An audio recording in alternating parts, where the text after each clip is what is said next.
अरविंद केजरीवाल ईश्वर की शपथ लेता हूं कि मैं विधि द्वारा स्थापित भारत के संविधान के प्रति सच्ची श्रद्धा और निष्ठा रखूंगा। शनिवार को रामलीला ग्राउंड में अरविंद केजरीवाल ने ये शपथ मुख्यमंत्री के पद और गोपनीयता के लिए ली। लेकिन देश की राजनीति का रंग रूप बदलने और भ्रष्टाचार मुक्त देश बनाने की शपथ तो अरविंद केजरीवाल अब से 2-2.5 वर्ष पहले ही ले चुके थे, जब उन्होंने इसी रामलीला मैदान में अन्ना हजारे के साथ मिलकर एक बड़ा जन आंदोलन खड़ा किया था। जन आंदोलन से राजनीति में सिर्फ 1 वर्ष पहले कदम रखने वाले अरविंद केजरीवाल अब दिल्ली के मुख्यमंत्री बन गए हैं, जहां ना लाल बत्ती वाली गाड़ी होगी, असलहों से लैस सुरक्षा गार्ड नहीं होंगे और हजारों गज में बने आलीशान बंगलों की जगह सिर्फ फ्लैट होंगे। चुनाव से पहले इस तरह की बातें करने वाले अरविंद केजरीवाल अब इन बातों पर अमल भी करते नजर आ रहे हैं। मुख्यमंत्री पद की शपथ लेने अरविंद अपने पूरे मंत्रिमंडल के साथ मेट्रो से रामलीला ग्राउंड पहुंचे।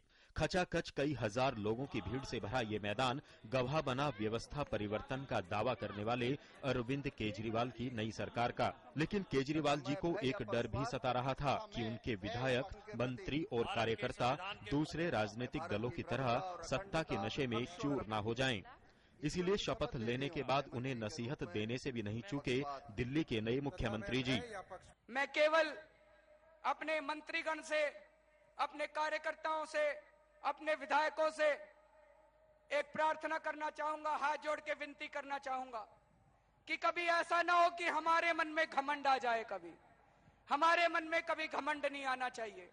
ये मंत्री पद का अगर घमंड आ गया, विधायकी का घमंड आ गया, तो दोस्तों फिर उस दिन हमारा ये सारा संघर्ष बेकार हो जाएगा।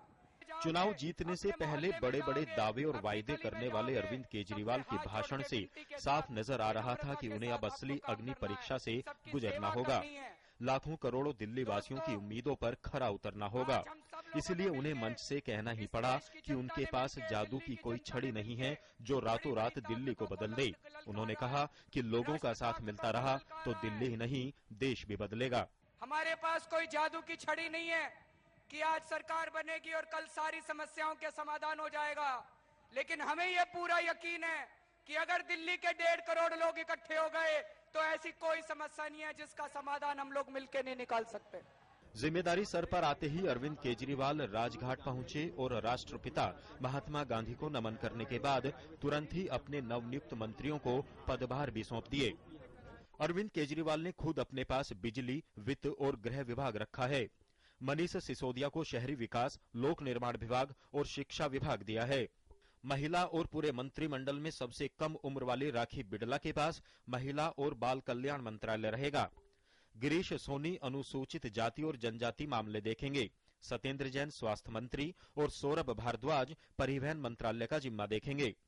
देश की राजधानी दिल्ली की ये नई सरकार जो व्यवस्था परिवर्तन करने और भ्रष्टाचार को खत्म करने के सपने को पूरा करने के लिए चुनी गई है, इसके कार्यों और कामों पर अब पूरे देश की नजरें रहेंगी।